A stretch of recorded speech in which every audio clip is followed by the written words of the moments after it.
یہ غالباً 1980 میں ضیاء الحق صاحب نے ترمیم انٹروڈیوس کی،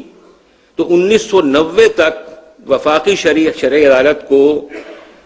مالیاتی معاملوں میں کسی بھی قانون کے متعلق یہ کہنے کا اختیار نہیں تھا کہ یہ اسلامی شعائر کے خلاف ہے۔ ایک اپیل جس کو ایڈمٹ کیا جاتا ہے سنوائی کے لیے، اور ایک پٹیشن جس کو کنورٹ کیا جاتا ہے اپیل میں۔ لیکن یہ جو کارروائیاں تھیں وفاقی شرعی عدالت کے خلاف، وہاں پر کوئی ایڈمٹ کرنے کی ضرورت نہیں، کوئی لیو گرانٹ کرنے کی ضرورت نہیں۔ وہ وہاں پر پوسٹ آفس میں گئی تو وہ سمجھیے کہ انٹرٹین ہو گئی، نمبر ایک۔ اور اس سے بھی ایک بہت بڑی بات، کسی بھی عدالت میں اگر اپیل جاتی ہے نچلی عدالت کے فیصلے کے خلاف، تو وہ اپیل اگر تو ایڈمٹ بھی ہو جائے تب بھی نچلی عدالت کا فیصلہ رکتا نہیں ہے، اس پر عمل درآمد ہو سکتا ہے جب تک کہ اس کو اسٹے نہ کر دیا جائے، اس کے خلاف حکم امتناعی جاری نہ کر دیا جائے۔ لیکن یہ فیڈرل شریعت کورٹ کے فیصلے واحد فیصلے تھے کہ جس میں نہ اپیل کی ایڈمیشن کی ضرورت اور نہ اسٹے کی ضرورت۔ اگر آپ نے اس پوسٹ آفس کے اندر جا کر کے اپنی اپیل ڈال دی تو وفاقی شریعت عدالت کا فیصلہ از خود اسٹے ہو جائے گا۔ ساری دنیا میں ایک وکیل کی حیثیت سے، ایک جج کی حیثیت سے، تھوڑے بہت قوانین میں نے بھی دیکھے، ساری دنیا میں اس طرح کی اپیل اور اس طرح کے انٹرم اسٹیز کی کوئی مثال نہیں ملتی، کہیں نہیں ملتی۔ نتیجہ کیا کہ قانون تو انٹروڈیوس کر دیا گیا کہ فیڈرل شریعت کوڈ ہم آپ کے پاس لے آئے، سپریم کورٹ کی شریعت ایپلیٹ بینچ ہم نے آپ کے ہاں رائج کر دی، انٹروڈیوس کر دی، لیکن اس سے ہونا کچھ نہیں۔ یہ وہ چیزیں ہیں جو کہ میں آپ کے سامنے پیش کرنا چاہ رہا ہوں کہ چیزیں نظر کچھ آتی ہیں اور در حقیقت ہوتی کچھ اور ہیں۔ خیر بہرحال، اب جب یہ 10 سال کا عرصہ گزرا تو اس اثنا میں کچھ مجاہدین، مسلمانوں میں تو مجاہدین ہوتے ہیں،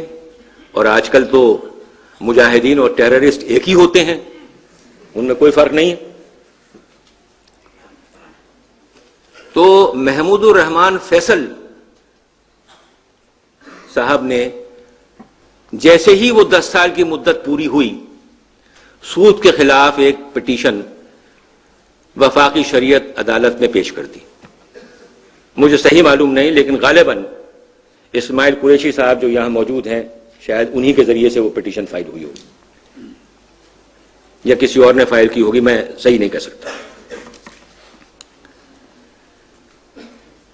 اس کے متعلق ایک جس وقت کے یہ 2 فیصلے آئے، پہلے فیڈرل شریعت کورٹ کا، اس کے بعد سپریم کورٹ کی شریعت ایپلیٹ بینچ کا جس کا تذکرہ ہو چکا ہے، اور پھر جب ریویو میں وہ ساری چیز جو ہے وہ سلیٹ ہی کلین کر دی گئی، تو ایک آرٹیکل چھپا تھا منتھلی محدث لاہور میں۔ یہ ظفر علی راجہ ایڈوکیٹ صاحب ہیں، انہوں نے لکھا تھا، اور اس میں انہوں نے 1990 میں جو وفاقی شرعی عدالت میں جو پٹیشن داخل ہوئی سود کے بارے میں اور اس پر جو فیصلہ ہوا، اس کے بارے میں کچھ لکھا ہے۔ میں اگر اپنے آپ کہنا چاہوں گا تو شاید الفاظ اتنے اچھے نہ ہوں، میں ان کو کوٹ کرتا ہوں یہاں۔ وہ لکھتے ہیں، 1990 کے دوران پاکستان کے ایک شہری محمود الرحمان فیصل نے وفاقی شرعی عدالت میں پٹیشن نمبر 30/1 داخل کی اور استدعا کی کہ عدالت رائد الوقت سودی نظام معیشت کو غیر اسلامی قرار دے کر اس پر پابندی عائد کر دے اور حکومت کو ہدایت کرے کہ وہ پاکستان کے معاشی نظام سے سود کا چلن ختم کر دے۔ عدالت نے سود کے کیس کی سماعت شروع کی تو بہت سے دوسرے ادارے، اشخاص، قانوندان اور خود حکومت اس طرف متوجہ ہوئی اور عدالت کے پاس سودی مسئلے پر کل ملا کر 115 مقدمات جمع ہو گئے۔ وفاقی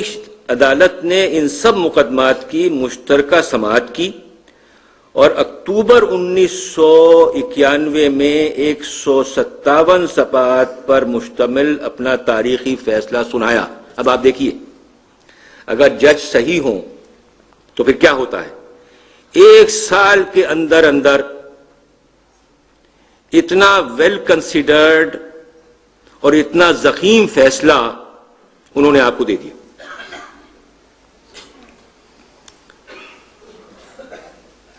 وفاقی شرعی عدالت چیف جسٹس تنزیل الرحمان، جسٹس فدا محمد خان اور جسٹس عبید اللہ خان پر مشتمل تھی۔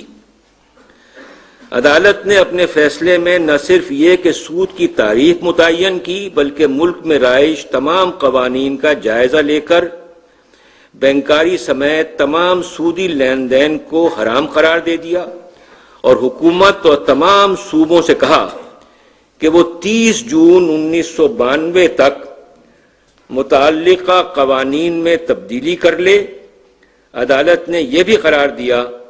کہ 1 جولائی 1992 سے تمام سودی کاروبار غیر اسلامی ہونے کے ناطے ممنوع قرار پا جائیں گے۔ اب کیا ہوتا ہے؟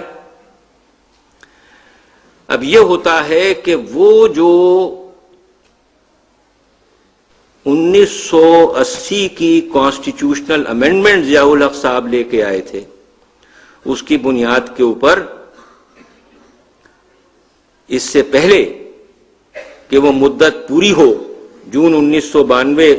1 جولائی 1992 آئے، اس سے پہلے جو انٹرسٹڈ ایلیمنٹس تھے انہوں نے فوراً جا کر کے سپریم کورٹ میں اپیلیں دائر کر دی، اور وہ اپیلیں جیسا کہ میں نے آپ سے عرض کیا خود بخود ہی ایڈمیٹڈ تصور ہوئیں اور خود بخود ہی ان پر اسٹے ہو گیا۔ کچھ کرنے کی ضرورت نہیں، کسی کورٹ میں بیٹھنے کی ضرورت نہیں، کسی دلیل کی ضرورت نہیں، معاملہ خود بخود ختم۔ اب یہ سلسلہ 1992 سے لے کر کے اور 1999 تک ایسے چلتا رہا، یعنی سپریم کورٹ میں اپیلیں پڑی ہیں، کوئی ان کا پرسان حال نہیں، ایک اہم معاملہ ہے، فیصلہ ہو چکا ہے، عمل درآمد ہونا چاہیے۔ یہ کیسے کیا گیا؟ اس کا طریقہ کار یہ اپنایا گیا کہ اکثر و بیشتر سپریم کورٹ کی شریعت ایپلیٹ بینچ کا جو قانون ہے وہ یہ ہے کہ وہاں زیادہ سے زیادہ 2 علماء جج ہوتے ہیں اور عام طور پر 3 سپریم کورٹ کے ریگولر جج ہوتے ہیں۔ تو ریگولر جج تو وہاں ہیں ہی سپریم کورٹ میں، ان کی تو کوئی مسئلہ نہیں ہے، لیکن علماء جج اکثر کر کے اپوائنٹ ہی نہیں کیے گئے، اور اگر ان میں سے کوئی بیمار ہو گیا تو وہ حالانکہ بالکل صاحب فراش ہے، اس کی جگہ کسی کو نامینیٹ نہیں کیا گیا۔ اور بھی طریقہ کار اپنائے گئے ہوں گے۔ ایک واضح سی چیز جو کہ کاغذات میں نظر آتی ہے وہ یہ ہے کہ طریقہ کار اکثر کر کے یہی ہوا، اور اس میں ایک اور طریقہ بھی ہوا، اور وہ یہ کہ جس وقت کے پیشی کا سلسلہ ہو تو ان 2 علماء میں سے جس کو چاہو ڈی نوٹیفائی کر دو، یعنی ان کی اپوائنٹمنٹ کیسے ہوتی ہے؟ نوٹیفیکیشن ایشو کر کے کہ صاحب فلاں صاحب کو سپریم کورٹ کی شریعت ایپلیٹ بینچ کا جج مقرر کر دیا، اور ان کو کیونکہ ان کی کوئی میعاد مقرر نہیں ہے، ان کو جس وقت چاہو ڈی نوٹیفائی کر دو۔ تو اس مسئلے کے متعلق ابھی آج ڈاکٹر اسرار صاحب سے بات ہو رہی تھی، تو ڈاکٹر صاحب نے کچھ ترامیم کانسٹیٹیوشن